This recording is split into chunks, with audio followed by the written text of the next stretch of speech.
Bismillahirrahmanirrahim. Assalamualaikum warahmatullahi wabarakatuh. Kembali lagi di Ngobras, ngobrol bareng di Zawiyah, podcast yang akan ngobrolin tema-tema dakwah Islam yang aktual, tajam, terpercaya, berilmu, serius tapi tetap santuy.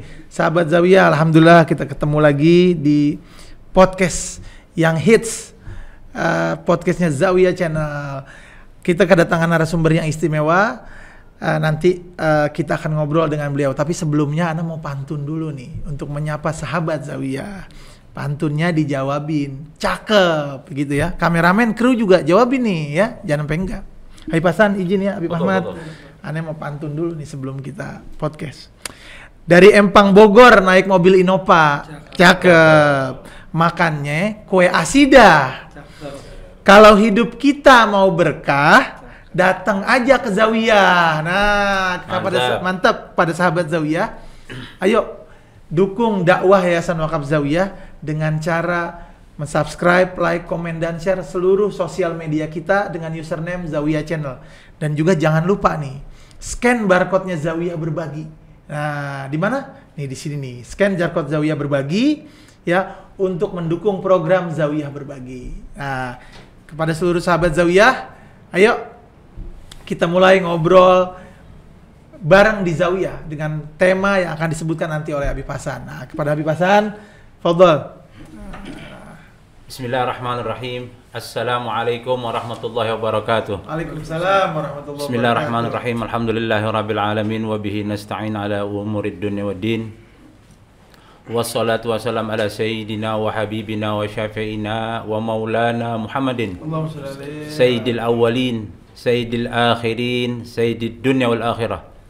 Allahumma salli wa sallim alal mukhatabi bilaulaka laulaka lama khalaqtul aflak. As-sayyidil akram wal habibil a'zam Sayyidina Muhammadin sallallahu alaihi wasallam wa ala alihi wa ashabihi. Alhamdulillah sahabat Zawiyah dimanapun berada, semoga Allah merahmati kita bersama. Amin. Seperti yang telah disebutkan oleh Habib Muhammad Al-Atas, tema kita kali ini adalah karakter pemuda di zaman Rasulullah SAW. Kalau ada karakter pemuda di zaman Rasulullah, maka kita berharap ada juga karakter seperti apa pemuda di zaman sekarang. Pemuda ideal yang bisa membanggakan Rasulullah SAW. Yang tema ini alhamdulillah nanti akan dibawakan oleh narasumber kita, Al-Habib Ahmad Reza bin Ali bin Ahmad bin Zain bin Abdullah bin Muhsin Al-Atas, Keramat Empang Bogor.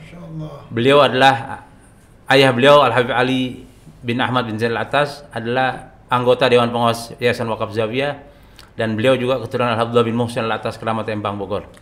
Alhamdulillah, tema yang akan dibawakan adalah tentang pemuda yang ideal, yang seperti apa yang sebaiknya dijalani oleh pemuda-pemuda zaman sekarang. Sebelum berlanjut ke tema yang akan dibawakan oleh Habib Ahmad ini, saya ingin membacakan sebuah quotes flyer yang pernah saya buat dan pernah diposting di media sosial Zawiyah dengan judul "Ajarilah dan didiklah anakmu sesuai dengan zamannya". Ada sebuah ungkapan atau perkataan dari Sayyidina Ali bin Abi Thalib karramallahu wajhah yang cukup fenomenal mengenai pendidikan anak, yakni ajarilah dan didiklah anak-anakmu sesuai dengan zamannya, karena mereka hidup di zaman mereka yang bukan pada zamanmu. Sesungguhnya mereka diciptakan untuk zamannya, sedangkan kalian diciptakan untuk zaman kalian. Kalau Sayyidina Ali memerintahkan para orang tua untuk mendidik anaknya, maka gayung ini harus bersambut. Anak-anak muda harus belajar, harus mengikuti pendidikan yang baik sehingga bisa membanggakan Rasulullah SAW. Allahumma shalli wa sallim wa barik alaih.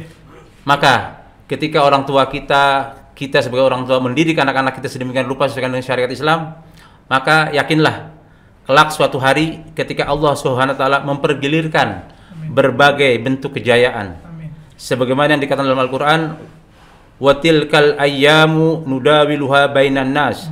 Yaitu hari ketika berbagai bentuk kejayaan, kemuliaan, keberkahan, kekuatan, kemenangan, keberanian, kekayaan, popularitas, keilmuan, karomah, bahkan kewalian dipergilirkan oleh Allah SWT di antara manusia, agar Allah SWT membedakan orang-orang beriman dengan orang kafir. Maka hari itu adalah zamannya anak-anak kita yang sudah kita didik dan kita persiapkan jauh-jauh hari sebelumnya. Insya Allah anak-anak kita sudah siap dan mampu mengambil dan menerima berbagai macam bentuk porsi pergiliran tersebut. Wallahu a'lam bishawab. Nah, hari ini Habib Ahmad Reza bin Ali Al-Attas akan membawakan tema tentang karakter pemuda di zaman Rasulullah SAW. Dan kita harapkan juga beliau juga akan membawakan tema tentang pemuda di zaman sekarang yang ideal seperti apa. Mudah-mudahan tausiah beliau akan memberi motivasi kepada kita, khususnya generasi muda milenial di zaman ini. Demikian dari saya. Wa'alaikum. Assalamualaikum warahmatullahi wabarakatuh. Waalaikumsalam warahmatullahi wabarakatuh. Baik sahabat Zawiyah, tadi Habib Hasan sudah memberikan pengantar untuk tema podcast kita kali ini. Jadi langsung aja, nggak pakai lama, kita ngobrol sama Habib Ahmad bin Reza Al-Attas. Karena udah pada nungguin. Sohibul Bogor. Tapi sebentar dulu, bocoran dulu sedikit. Beliau udah nikah. Wow. Jadi biarin udah nikah nih, masya Allah nih, ganteng banget tuh Habib, masya Allah. Habib, assalamualaikum Habib. Waalaikumsalam. Masya Allah, alhamdulillah. Habib Ahmad, tadi Habib Hasan udah ngejelasin sedikit tentang pemuda yang ideal di zaman sekarang gitu ya. Maksudnya sedikit pengantar lah begitu. Habib Ahmad bisa sedikit nggak ngejelasin? Nabi Muhammad adalah teladan bagi kita semua, Habib.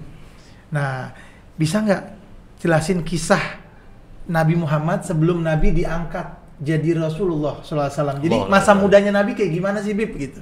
Nah, biar sahabat Zawiyah tahu nih, jadi biar kita bisa ngikutin Nabi sebelum diangkat jadi Nabi ini kayak gimana gitu kisahnya. Fadhal Habib. Bismillahirrahmanirrahim. Sebetulnya anak nggak pantas. Masya Allah. Nggak, Habib. Masya Allah. Fadhal. Jadi Nabi Muhammad SAW seperti yang kita tahu, beliau ini makna dari keindahan yang ada di dunia. Masya Allah. Simbol ya. Simbol keindahan. Masya Allah. Segala sesuatu keindahan yang ada di dunia ini, keindahan yang ada dalam diri manusia, dari sifat, akhlak dan lainnya, semua cerminannya ke Rasulullah. Rasulullah SAW pun diutus untuk menyempurnakan akhlak. Ya. Dan ketika kita membahas Nabi Muhammad bagaimana di masa mudanya, Nabi Muhammad SAW itu dilahirkan di Mekah, di kota Mekah. Nabi Muhammad dikirimkan diutus di kota Mekah, dilahirkan di kota Mekah, di keluarga orang Mekah yang terkenal keluarga yang baik. Jadi ketika keluarga, jadi kita bisa diambil dari kesimpulan tersebut, keluarga itu modal utama ketika ingin membangun karakter seorang anak atau seorang anak muda. Itu baliknya ke keluarganya. Lingkungan keluarga gitu ya. Madrasah pertama ya. Madrasah pertama, ibunya. Ya. Nabi Muhammad SAW terkenal dari zaman kecilnya. Dari zaman mudanya terkenal sebagai orang yang di sini bisa dibilang dikatakan Nabi Muhammad SAW ketika di masa mudanya itu seperti orang yang nggak mau macam-macam, istilahnya biasa aja gitu, nggak mau aneh-aneh. Nabi itu ya, Nabi Muhammad SAW nggak mau aneh-aneh, dan juga dilindungi sama Allah Subhanahu Wa Taala dari kecilnya. Satu contoh, Nabi Muhammad SAW hobinya dulu ternak kambing. Oh iya. Ternak kambing. Beliau ini terkenal amanah, makanya banyak orang Mekah nitipin kambingnya di Nabi Muhammad SAW. Terkenal amanah, dijaga semua. Terkenal tentang akhlaknya, amanahnya. Ketika bermuamalah pun Nabi Muhammad SAW itu terkenal dengan muamalah yang indah. Orang ketika berbicara dengan Nabi Muhammad SAW, bawaannya enak, nggak ada bawaannya marah. Insya Allah. Nggak ada bawaannya marah ketika mengucapkan kata-kata enak. Ya, dan Nabi Muhammad SAW itu menjaga dirinya. Sekiranya kalau ada hal yang bikin nggak enak hati buat diri sendiri atau buat orang lain, beliau nggak bakal melakukannya. Apapun itu. Jadi dulu, sebelum jadi kaum Quraisy dulu suka hobinya puasa Asyura. Ya, Nabi Muhammad SAW melihat, ini bagus, maka Nabi Muhammad ikutin. Masih mudanya, belum tahu syariatnya. Sebelum Nabi, sebelum diangkat jadi Nabi, masih zaman muda yang lihat ini puasa bagus, jadi tenang hati, apa semua diikutin. Jadi beliau ngikutin hal-hal adat-adat yang sekiranya bagus buat dia, buat beliau atau buat orang sekitarnya. Betul. Ya, beliau nggak bakal ngelakuin hal-hal yang aneh-aneh. Emang Allah mau jaga dari kecilnya kan. Insyaallah. Sampai mau berangkat teman-temannya berangkat samar, ya, nitipin kambingnya. Rasulullah pengen berangkat nih, ya. Pengen tahu nih ada acara kawinan. Sama Allah dikasih tidur. Dikasih tidur. Bangunnya kapan? Bangunnya kena sinar matahari. Berarti semalaman tuh niatnya nungguin kambing, pengen ikut lihat ada samar, ya kan? Akhirnya tiduran. Emang udah dijaga sama Allah Subhanahu wa taala dari kecilnya. Itu sampai ada kafir Quraisy pun mengakui bahwa Nabi Muhammad itu laki-laki terbaik katanya. Masya Allah. Namanya Nadhr bin Haris. Nadhr bin Haris mengatakan mudanya Nabi Muhammad itu orangnya terbaik. Ini adalah pemuda yang terbaik. Nah, Habib, tadi antum bicara keindahan Nabi. Jadi benar-benar Nabi itu perangainya, perilakunya indah semua Habib ya. Saya dengar Masya Allah. Dan Nadhr bin siapa tadi Habib? Antum bilang? Nadhr bin Haris. Nadhr bin Haris ini orang tua atau orang muda waktu itu? Di zaman itu dia udah tua. Oh, udah tua. Nah, maksudnya lebih tua dari Nabi. Nah, sekarang Habib tadi antum bicara tentang Nabi. Nah, kita mau bicara tentang perilaku karakter sahabat Nabi yang masih muda.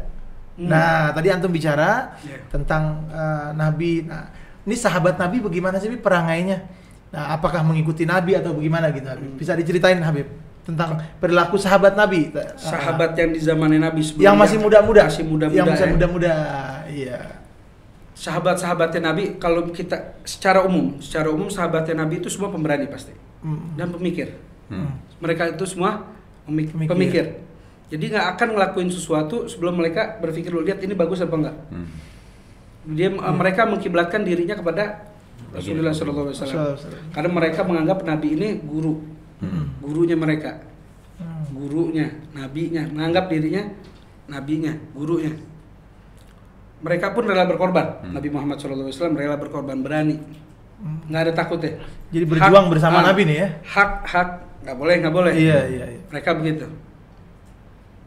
Dan banyak lagi sifat-sifat mereka yang istilahnya sifat kelaki-lakian. Masya Allah. Melindungi keluarga, cemburu, itu kan lebih mereka. Karakternya khas ya. Khas.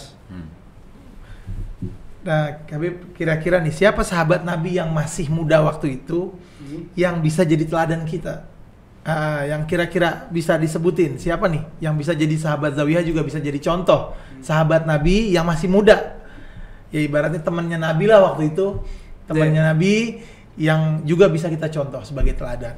Banyak contoh, termasuk Sayyidina Ali juga bisa kita ambil contoh. Sayyidina Ali itu kan yang di rumah. Yang di rumah. Selalu sama Nabi dari kecil. Kita ambil dari keluarnya dulu. Iya, dari luar. Contoh Sa'ad bin Abi Waqqas. Beliau masuk umur 17 tahun. Masuk Islam. Masuk Islamnya umur 17 tahun. Mereka ini Sa'id bin Abi Waqqas ini masuk ke bidang militeran. Jadi masih muda. Ya, Rasulullah SAW ngelihat ini karakter ini anak. Nabi Muhammad udah lebih tua, tapi ngelihat nih Sa'ad bin Abi Waqqas. Ngelihat karakternya, ngelihat sifat perjuangannya. Sa'ad bin Abi Waqqas disuruh pimpin perang. Padahal dalam pasukan perang itu ada Sayyidina Ali, ada Sayyidina Abu Bakar, ada Sayyidina Umar. Yang lebih senior ya? Yang lebih senior, yang terkenal, tangguh. Ada waktu itu Khalid bin Walid sudah masuk apa belum? Anu lupa. Tapi yang ada di situ itu Sayyidina Abu Bakar, Sayyidina Umar. Dan Sayyidina Ali ada di pasukan perang itu. Sa'ad bin Abi Waqqas umur belasan tahun udah pimpin perang. Panglima perang. Masya Allah, dahsyat. Jadi masih muda tuh ya? Masih muda. Sa'ad bin Abi Waqqas, sahabat Nabi, sahabat Zawiyah. Jadi perlu diketahui, berjuang itu nggak kenal tua, nggak kenal muda. Betul nggak Habib ya? Itu umur 17 tahun berjuang membela Nabi ya. 17 tahun berjuang membela Nabi SAW. Nah Habib, selain Sa'ad bin Abi Waqqas ada lagi nggak Habib? Ada banyak. Siapa kira-kira yang masih muda yang juga berjuang? Ada Ta'ab bin Usaid. Ta'ab bin Usaid ini termasuk yang diangkat jadi gubernur Mekah ketika umur 18 tahun. 18 tahun gubernur Mekah yang dipimpin diperintahkan Rasulullah suruh pimpin kota Mekah begitu Mekah ya, jadi gubernur. Masya Allah. Nah, itu jadi ada panglima perang, sahabat Nabi, ada pejabatnya juga. Masya Allah. Ada lain nggak selain itu, Bib? Yang contoh lagi yang masih muda? Usama bin Zaid juga ada. Usama bin Zaid juga termasuk yang mimpin perang. Ada Sayyidina Abu Bakar sama Sayyidina Umar dalam pasukannya. Oh, Masya Allah. Jadi ini Nabi dikelilingi oleh orang-orang muda juga semua, Bib ya? Masya Allah. Jadi ayo kepada sahabat Zawiyah, pemuda ini adalah benteng Utama akidah. Iya, benteng akidah begitu, Bib ya? Ya, Masya Itu dari Allah. bidang militeran. Iya. Ada lagi di bidang keilmuan. Masya Allah. Bisa disebut Habib Ahmad. Bidang keilmuan misalnya seperti Zaid bin Sabit. Zaid bin Sabit. Zaid bin Sabit itu termasuk yang diperintahkan oleh Rasulullah untuk mengumpulkan hafidz Quran. Dia menghafal Quran. Begitu juga pas lagi pengumpulan Quran di zaman Sayyidina Abu Bakar, termasuk yang membantu Sayyidina Abu Bakar. Itu Zaid bin Sabit. Terkenal tentang kecerdasannya luar biasa. Oh, Masya Allah. Kalau dari ruang pengusaha ada nggak Habib Ahmad kira-kira? Iya. Dari ruang pengusaha. Ruang pengusaha yang paling terkenal Abdurrahman bin Auf. Abdurrahman bin Auf ya. Yang tangannya dingin banget, megang apa aja laku. jadi Bib ya, megang apa laku begitu. Luar biasa itu. Kalau kata jamaah kita barit tangannya. Nah, tangannya dingin nih. Masya Allah. Merma busuk aja bisa. Oh, bisa laku. Bisa laku. Masya Allah. Alhamdulillah, mudah-mudahan kita bisa mengikuti teladan-teladan dari Nabi dan juga dari sahabat Nabi semua, Bib ya. Masya Allah. Nah, Bib, lanjut sekarang. Habib Ahmad kan juga masih muda nih, ya. Usianya 17 tahun, Habib ya. 17 tahun. Beliau ini masih muda, usia 31 tahun, tapi prestasinya udah luar biasa. Kuliah di Al-Agaf di Hadramut selama 10 tahun. Di Hadramut 10 tahun. Terusnya sekarang juga berdakwah. Jadi beliau masih tergolong muda untuk terjun ke dunia dakwah. Nah, Habib, bisa nggak ceritain pengalaman belajar di Hadramut? Nah, untuk memotivasi nih sahabat Zawiyah yang misalkan mau berdakwah, mau ke Hadramut juga. Jadi antum bisa ceritain gimana awal sampai dari madrasah. Nah, bisa sampai ke Al-Agaf. Jadi dulu awal pesantren itu di Darun Najah Jakarta, di Ulu Jami. Oh, di Ulu Jami, Ulu Jami, Bib ya. Jami bersama pesantren di sana. Di pertengahan saya pindah. Karena jiwa pengen pesantren salaf. Oh iya. Ya, pindahlah ke Mojokerto, Pacet Mojokerto, tempatnya almarhum Kiai Mahfud Sobari. Keluaran akhirnya dari Said Muhammad Ali Al-Maliki. Di sana kurang lebih 2 tahun. Alhamdulillah dari sana saya ikut pendaftaran ke Al-Ahqaf. Jadi pertama berangkat itu bareng rombongan sama Mi Muhammad bin Abdul Qadir Latos atau Mi Muhammad Tegal. Iya betul. Ada sama anak-anaknya, sama cucunya, berangkat 3 orang. Siapa aja tuh, Bib, tuh anaknya? Ada cucunya Habib Ahmad Adam ada. Oh iya, Habib Ahmad Adam. Latos sama Muhammad bin Abdullah, Ahmad bin Abdullah. Cucunya. Latos juga cucunya. Oh, cucunya Mi Muhammad bin Abdul Qadir. Berangkatlah bertiga, kita masuk markas Lughah di situ. Markas Lughah, saya ambil markas Lughah, kira-kira 2 tahun. 2 tahun markas Lughah. Sempat masuk ke Jami'ah, tapi masih belum bisa. Masih belum bisa nyamain itu. Adaptasinya masih belum bisa. Ini tahun berapa nih, Bib? 2010. 2010. Yeah. Masya Allah, baru pulang 2022. Iya, sempat pulang juga. Sempat pulang ke Indonesia ya. Ya, jadi lihat tuh, betul nggak nih? 10 tahun lebih di Hadramut, Masya Allah. Ini masih wangi Hadramut ini. Jadi kalau nggak salah Habib Muhammad, saya pernah dengar juga cerita dari abahnya Habib Ahmad. Jadi Habib Ahmad 6 tahun di Hadramut, pulang, terus beliau menikah. Habis itu kembali lagi 4 tahun bersama istrinya di sana. Masya Allah, jadi ajak istrinya ke Hadramut. Masya Allah, alhamdulillah. Ya, saya tolabul ilim kan suka pusing. Begitu. Iya, Masya Allah. Ini itu nggak usah dilanjutin yang itu. Cerita aja lanjut. Iya. Jadi awal berangkat itu niatnya 2010 tuh belum mau jalan. Sampai dapat ketemu sama rektor Habib Abdullah bin Muhammad Baharun. Iya. Abu Ya Habib Abdullah bin Muhammad Baharun ajak, ayo berangkat. Saya bilang, ya Habib, anak nggak bisa, anak belum bisa apa-apa. Anak bilang, berangkat katanya. Sampai diganti nama, jadi Ridho. Makanya orang yang kenal teman-teman yang di Hadramut taunya Ridho, bukan Reza. Oh begitu. Iya. Sampai di sana udah belajar di sana. Jadi di sana juga ada 2 guru mulia, guru anak. Habib Abdullah bin Muhammad Bahrun sebagai rektor, dan ada Habib Alwi bin Abdurrahman Al-Attas. Habib Alwi bin Abdurrahman bin Abdullah bin Abu Bakar bin Abdullah Al-Attas. Ya, Habib Abu Bakar bin Abdullah yang gurunya Habib Ali Habsyi. Habib Alwi ini dosen juga tuh gimana? Habib Alwi ini mudir pendiri Ribat Alawiyah. Jadi saya sehabis dari markas masuk kuliah sebentar, ketika 2012 itu Ribat Alawiyah dibuka, Anda masuk. Sampai 2016 selesai, Ribat Alawiyah selesai, masuk ke kuliah, terjadi perang. Oh, di Yaman nih, di Hadramut nih, di Yaman ya, perang Yaman ya. Perang Yaman, akhirnya kita dievakuasi semua. Saya nggak melanjutkan kuliah, pulang, nikah, sampai Habib Abdullah Bahrun merintahin balik lagi. Kembali lagi. Ayo balik lagi ya. Oh, lanjutin kuliah. Masya Allah ya. Sampai selesai, alhamdulillah. Masya Allah.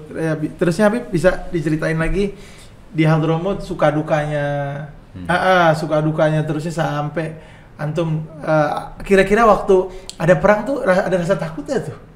Kalau perang awal-awal perang dulu itu, kalau yang sekarang perang nggak ada di daerah kita. Iya. Nggak ada di daerah kita. Perang itu di daerah utara, kita di selatan. Oh iya. Di Yaman selatan ya itu ya. Orang tua yang mau berangkatin anaknya, berangkatin karena tempatnya aman. Oh gitu. Tempatnya aman. Yaman selatan ini aman, daerah Tarim atau Mukalla, tapi lebih bagus di Tarim. Oh iya. Nah, di Tarim. Jadi aman daerahnya, terjamin. Penjagaannya zahir wa batin. Oh, ajib lah ya. Penjagaan di sana zahir wa batin. Jadi jangan usah takut berangkatin anaknya. Di sana berat. Maksudnya di sana satu panas, beda iklim, beda adat, iklim luar biasa, dan bisa hidup di sana ya tetap pasti dengan mujahadah. Mujahadah. Banyak lagi maksudnya yang di Hadramut ini, selain dari panas mungkin makanannya nggak cocok. Pagi-pagi kita biasa nasi, taunya dikasihnya roti. Oh gitu. Kita biasa nasi uduk, Beb. Iya, nasi uduk biasanya. Kasih roti agak ini juga nolak juga, Beb. Kebiasaan kita nggak biasa makan nasi pagi. Terusnya rotinya juga roti yang itu, Beb, yang keras itu. Yang have ada, kita ada lagi yang biasa yang agak lembek gitu. Oh ada ya? Agak lembek. Ada iya. Kita dikasih roti pagi-pagi bingung juga, Beb. Nah, bisa terus ya, Beb, dilanjutin cerita. Mungkin di Hadramut kira-kira antum yang rindu dari Indonesia. Kan antum di Hadramut 10 tahun. Kira-kira apa tuh yang antum rinduin? Apa nasi uduk apa? Oh iya, di Bogor ada nasi uduk nggak sih? Ada laksa gitu atau apa selama 10 tahun antum di Hadramut gitu. Kalau obat di sana buat rindu ya, buat yang nguatin kita tinggal di Hadramut bisa lama ya, kedua guru tadi, guru Habib Abdullah bin Muhammad Bahrun, Habib Alwi itu selalu yang menguatkan. Kita kalau lagi sumpah datang ke beliau, Beb, begini, kita lagi sumpah dibilang sabar, kasihlah ujangan-ujangan baik. Tapi yang paling ngerinduin di Indonesia cuma 2, orang tua, termasuk mama ya, sama makanannya. Bogor, toge goreng gitu, Bibi. Toge goreng Bogor. Makanannya luar biasa Indonesia. Makanan Bibi nggak ada yang ngalahin. Banyak macam ya. Banyak macam. Masya Allah. Jadi antum, nah kira-kira yang antum senengi di Hadramut ini apa, Bib? Yang paling berkesan. Pelajarannya atau sekolahannya atau apa begitu? Hadramut itu tempat yang bisa nenangin hati. Oke, Masya Allah. Tenang hati di sana. Jadi kita dapat rohaniah, ketenangan jiwa. Yang saya bingung kenapa di sana, di sini orang healing, berangkat ke gunung, berangkat ke pantai, katanya healing. Perasaannya nggak terpenuhi, nggak sampai kenyang hatinya. Betul. Tapi di Hadramut kenyang hatinya. Masya Allah. Kenyang, ketemu orang baik, ketemu orang soleh. Belajaran, kalau pembelajaran di sana ada yang berat, ada yang ringan. Tapi kebanyakan ada yang berat-berat pembahasannya. Jadi bakal capek. Kadang kenapa bisa gemuk pulang dari Hadramut? Soalnya kita nggak kemana-mana. Merojaah lagi, main sedikit doang. Aktivitas fisik agak berkurang ya. Aktivitas fisik agak berkurang. Ada yang olahraga, yang rajin olahraga ada. Biasanya kalau di Hadramut tuh sekamar berapa orang biasanya? Ya tempat antum di asrama nih antum ya, di asrama Lahgov. Di Lahgov ya. Di Lahgov satu kamar ada 5, ada yang 8, paling banyak 8 biasanya. Oh, 8. Paling banyak 8. Biasanya orang Indonesia semua ya? Orang Indonesia juga campur, ada orang Somal, ada Somalia. Oh iya. Ada juga orang Malaysia, orang Thailand, apa semuanya. Ya, yang orang Asia Tenggara lah. Kalau Asia Tenggara banyak. Oh, dijadiin satu lah, sia-sia begitu Bib ya. Ada mukala, ada tarim. Jadi ahgaf yang mukala dan ahgaf yang tarim. Antum yang di ahgaf mukala. Di mukala. Yang di mukala. Jadi kita bareng ada pertama di Ribat Alawiyah. Ikut Fakultas Dirasah Islamiyah, itu di bawah naungan dua guru itu. Habib Abdullah bin Muhammad Baharun bagian buat masalah keilmuannya, untuk masalah tasawufnya, akhlak semuanya Habib Alwi. Jadi saling mengisi di situ. Iya. Masya Allah. Kalau yang di Tarim, kita udah tahu Tarim di mana, kota ilmu. Tarim itu kota untuk orang yang nggak punya guru. Karena di situ diajarin akhlak. Orang baik, senyum, salam, ya. Jadi benar-benar akhlak kita lihat di sana. Kita nggak ganggu. Di sini ada perempuan lewat malah biasa digangguin. Di sana nggak. Laki-laki bakal takut lihat perempuan.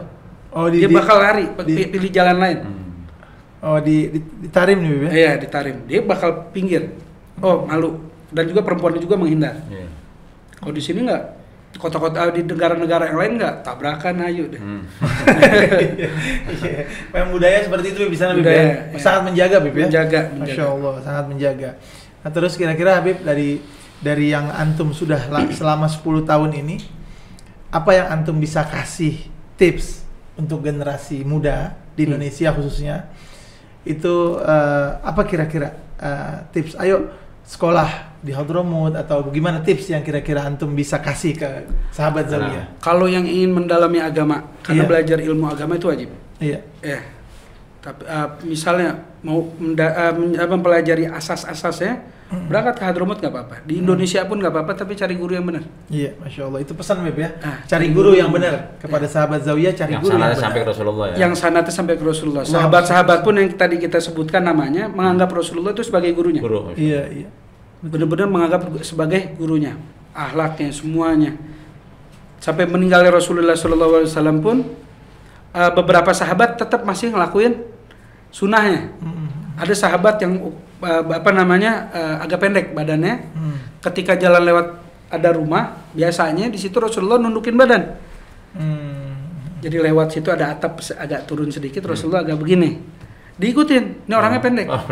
Dia tetap begini, ditanya sahabat yang lain, "Ente ngapain nunduk?" katanya. Ana lihat Rasulullah begitu, ana lakuin.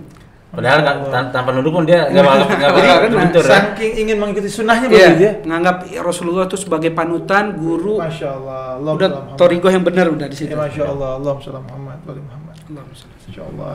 Nah, Allah yahdina insyaallah. Masya Allah. Nah, Habib Hasan, bisa nggak juga kasih ke kita, ke sahabat Zawiyah, tips kepada generasi muda?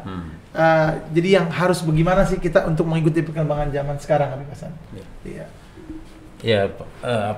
Sahabat Zawiyah, apa yang telah disampaikan oleh Habib Ahmad itu mudah-mudahan bisa memotivasi kita bagaimana sebaiknya kita sebagai anak-anak muda taat kepada Allah dan taat kepada Rasulnya. Juga taat dan patuh kepada kedua orang tuanya, kepada abahnya, kepada ibunya. Jangan tinggalkan mereka, jangan sakiti mereka. Karena seberapapun jabatan kita, kalau kita durhaka sama orang tua, tidak bakal ada manfaatnya. Tapi kita berbakti kepada abah, kepada ibu kita, kepada orang tua kita.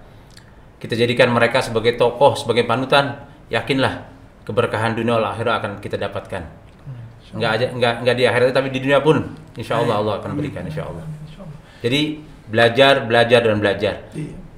Saya kira itu aja. Nah, jadi pesan dari Habib Hasan juga dari Habib Ahmad, taat kepada Allah, taat kepada Rasulullah, dan juga taat kepada kedua orang tua. Nah, ini udah kita mau dapat dunia dan akhirat, insya Allah. Begitu Beb ya? Taat kepada Allah, taat kepada Rasulullah, dan juga taat kepada kedua orang tua. Ini kunci kesuksesan kita, insya Allah. Sukses dunia dan akhirat. Nah, Habib Ahmad, kita sudah di penghujung podcast. Harapan untuk Zawiyah, Habib, kedepannya Zawiyah di mata antum bagaimana kira-kira? Zawiyah Habib Ahmad bin Hamzah Al-Attas. beliau nggak bakal ngebangun tempat ini kecuali dengan asas takwa. Masya Allah. Nggak bakal ngebangun tempat ini kecuali niat salihah. Iya. Ya. Jadi yang ana lihat Zawiyah ini harus terus maju. Amin, amin, insya Allah. Dan bakal sukses, bakal sukses pasti, yakin. Amin. Ya. Karena asas semua di sini asasnya lillahi ta'ala semua. Ya. Karena Allah mengharapkan berkahnya Habib Ahmad bin Hamzah Al-Attas. Dan juga insya Allah jadi buat motivasi buat yang muda-muda biar datang ke Zawiyah juga. Insya Allah. Sebagai pusat dakwah sini. Iya, amin, amin, insya Allah. Jadi mudah-mudahan kepada sahabat Zawiyah yang belum pernah datang ke Zawiyah, ayo datang ke Zawiyah, ada pengajiannya dan lain-lain sebagainya. Jadi Kak Habib Hasan juga mungkin Habib Hasan bisa ngasih harapan dari Habib Hasan untuk Zawiyah ke depannya. Habib Hasan untuk seperti yang dikatakan oleh Habib Ahmad Al-Attas tadi, berharap ke Zawiyah ini sukses dan maju. Kesuksesan kemajuan Zawiyah ini tidak mungkin harus kita dukung. Nah, untuk supaya maju dan sukses, insya Allah kita berharap Habib Ahmad nanti bisa ikut terlibat aktif di dalam yayasan ini. Wajib. Jadi Habib Ahmad siap-siap bergabung. Wajib. Nanti sahabat Zawiyah tungguin aja nih kalau Habib Ahmad bergabung, insya Allah tungguin aja ya. Wajib. Jadi ada perwakilan dari Bogor yang bergabung di Zawiyah. Mudah-mudahan sinergi dua. Kalau menurut saya Haromen, Pekojan sama Bogor nih. Nah, ini penting ini. Nah, penting. Jadi ada Jakarta dan Bogor. Jadi ada pemuda dari Keramat Empang Bogor Habib Hasan. Iya, betul. Yang bergabung di Zawiyah insyaallah. Karena seperti yang kita ketahui dan sudah banyak diceritakan bahwa Habib Abdullah bin Muhsin Al-Attas Sohibul Magam Keramat Empang Bogor adalah murid dari Habib Ahmad bin Hamzah Al-Attas. Alhamdulillah ini jalan ini sudah dimulai oleh Habib Ahmad Reza bin Ali Al-Attas. Mudah-mudahan akan memotivasi anak-anak pemuda-pemuda dari Bogor juga insyaallah. Dari keluarga Habib Abdullah bin Muhsin Al-Attas Keramat Empang Bogor insyaallah. Garib insyaallah. Jadi terus sinergi kolaborasi antara Pekojan dengan Empang Bogor. Dengan Zawiyah Habib Ahmad dengan makam keramat Habib Abdullah bin Muhsin Al-Attas Empang Bogor. Baik, Habib, sebelum kita tutup, kita ada yel-yel dulu, Bib. Iya. Kalau Ana bilang Zawiyah disebutnya mendunia. Tadi pantun udah. Sekarang iya Habib ya. Tapi kepada seluruh sahabat Zawiyah jangan lupa subscribe, like, komen dan share seluruh sosial media Zawiyah Channel dengan username Zawiyah Channel, dan juga jangan lupa scan barcode-nya Zawiyah Berbagi. Nah, ini penting nih. Kita bisa berbagi kepada saudara-saudara kita yang membutuhkan melalui program Zawiyah Berbagi. Scan barcode-nya di sini. Sekarang juga itu penting, investasi akhirat. Nah, Habib ya, sekarang kita Habib. Bisa diikutin Habib ya? Bisa. Baik. Nah, 3 kali Habib, sunnah. Baik. Ini kru ikut juga ya? Kru ikut juga. Udah komplit krunya nih. Bismillahirrahmanirrahim. Zawiyah mendunia. Zawiyah mendunia. Zawiyah mendunia. Assalamualaikum warahmatullahi wabarakatuh. Waalaikumsalam.